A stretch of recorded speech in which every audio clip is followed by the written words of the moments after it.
topic natin ngayong araw na ito ay tungkol sa masakit na pagtatalik. Ang tawag nito sa Ingles ay dyspareunia. So ipapaliwanag natin ano ang ibig sabihin nito.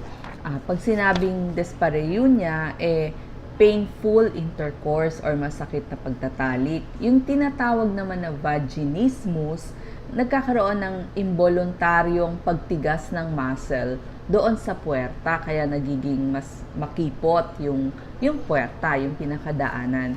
Kaya ko po tinapik ito ay dahil ilan na hong kababaihan ang lumapit sa akin at nagtatanong tungkol dito sa problemang ito. Una sa lahat, nagkakaroon kasi sila ng takot sa pagtatalik at nagiging simula ng problema ng mga mag-asawa. Kalimitan sa mga kababaihang ito, hindi nagpapatingin sa doktor, dapat maghingi tayo ng profesional na tulong para magamot. Kasi ito po ay isang sakit at marami sa mga kababaihan ay hindi alam bakit sila nagkakaroon ng masakit na pagtatalik. So ito po, umpisahan na natin. Kapag nagtatalik at nagkakaroon ng sakit, hindi ho normal yon. Hindi normal na makaranas ng sakit sa pagtatalik. Unang ilagay ng mga kababaihan sa kanilang isipan na kapag makirot ang pagtatalik ay mayroong dahilan. Mga pangkaraniwang dahilan kung bakit nagiging masakit sa pagtatalik ay nagkakaroon ng sobrang dryness o tuyot kaya masakit. Yung iba namang kababaihan, napakakati daw ng kanilang puwerta at nagiging dahilan ng masakit na pagtatalik. So, marami sa ating mga babae hindi prepared sa mga sintomas na ito at ano ang gagawin nila. Siyempre, kapag masakit, nagkakaroon sila ng fear o takot. Ngayon, ilagay natin sa ating isipan, ano ba ang dahilan bakit makati at masakit? Isa doon ay ang yeast infection. Pagkakaroon ng yeast infection o makati, mahapdi na infeksyon sa may puwerta. Anong gamutan dito? Kasi pag nagkaroon nga ng yeast infection, to makati, maga, may konting discharge na maputi, pero higit sa lahat yung parang mahapdi. Lalo na pag nadaanan ng ihi, mapula dun sa may puwerta, tapos masakit na nga yung pagniniig. Ang gamutan dito, vaginal suppository, cotton panty lang ang gagamitin, magpalit ng madalas ng kanilang underwear kung pwede 2 to 3 times a day. Ang next naman na dahilan, nagkakaroon ng allergic reaction yung mga babae. Kasi maaaring yung sabon panglaban nila, kumapit dun sa kanilang suot, kasi matatapang yung mga laundry detergents, softeners, yung mga ginagamit sa katawan, yung lotion, yung sabon, baka hindi banayad, tsaka maraming pabango. So, ang gamutan doon, itigil yung mga produktong masyadong mabango. Gumamit lang ng banayad na mga sabon at lotion, yung wala ng pabango. At wag na maglalagay ng lotion doon sa maselang bahagi. Isa pa ring dahilan bakit masakit ang pagtatalik, maaaring may herpes, merong warts, kaya kailangan na yung mga STDs, yung mga sexually transmitted infection. So, kailangan natin magpagamot sa OBGYN at si Mister ipatingin din sa urologist kasi kung hindi, magpapalit-palit lang o magbabalik-balik yung infeksyon. Kaya nga masakit ang pagtatalik baka naman merong mga bukol dun sa daanan, isa rin yun. Yung iba naman, sa sobrang pagkamot dun sa puwerta, talagang mahapdi, masakit na. Marami hong may problemang ganito, kaya kailangan. Meron naman hong mga creams na pwedeng igamot doon. Isa pang dahilan kung bakit masakit sa pagtatalik, yung mga nagme-menopause na. Maaring dahil sa pag-edad o dahil na-hysterectomy na sila o na-operahan na. Pag nag-menopause, bumababa na yung estrogen kasi dapat mataas ang estrogen natin. Pero pagdating nga ng pag-menopause, unti-unti nang pababa ang kanilang estrogen. So, anong nagiging sintomas? Mas kulang na sa basa o natutuyo na yung puwerta. At saka, makikita mo, hindi na elastic o flexible. Kasi pag hindi pa tayo menopause, nakita nyo, flexible itong wall ng ating puwerta. Pero kapag menopause na, nawawala na yung elasticity. Kaya mas kumikipot.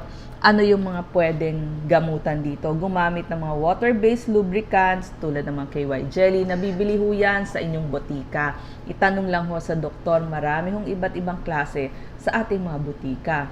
At sinasabi din nila kailangan magkaroon ng regular na pagtatalik para hindi mag-atrophy o kumipot yung puwerta. Para mapanatili din yung lambot ng muscle, yung elasticity at yung pagkabanat kapag nagtatalik. Pag talaga nagiging problema na ito during menopause, merong mga estrogen creams na nire-reseta ang ating mga OBGYN. Sa mga mag-asawa, importante din yung dahan-dahan lang pero mas mahabang foreplay, lalo na sa babae at sa lalaki kasi umiidad na sila pareho. Bakit nagiging mahirap sa mga menopause? Ito nga, dryness, ganun din. Tuyo, makati, masakit, may discharge, wala ng lubrication, o mas tuyot na, kaya nagiging masakit. Hindi na sila gaanong nag-orgasm. Minsan nakakaramdam ng bleeding pagkatapos ng pagtatalik. Mahirap po yan. Kaya nga kailangan nating ipagamot sa ating OBGYN. Isa pang dahilan bakit nagiging masakit ang pagtatalik, doon naman sa mga nagme-menstruate pa o doon sa mga may asawang bata-bata pa, pagkatapos manganak, baka naman, syempre bagong panganak, nagkaroon ng episiotomy o ginupit para makalabas yung baby at tinahi. So, sabi sa libro, dapat 3 linggo lamang, medyo magaling na yon at pwede na magtalik. Pero sa iba, umaabot ng buwan o minsan 1 taon.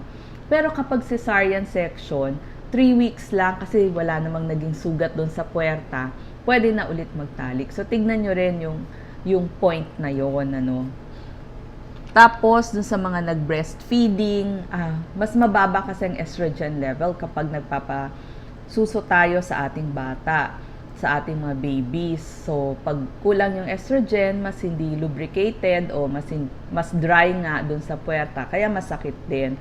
So, pwede kayong gumamit ng KY jelly habang nagbe-breastfeeding.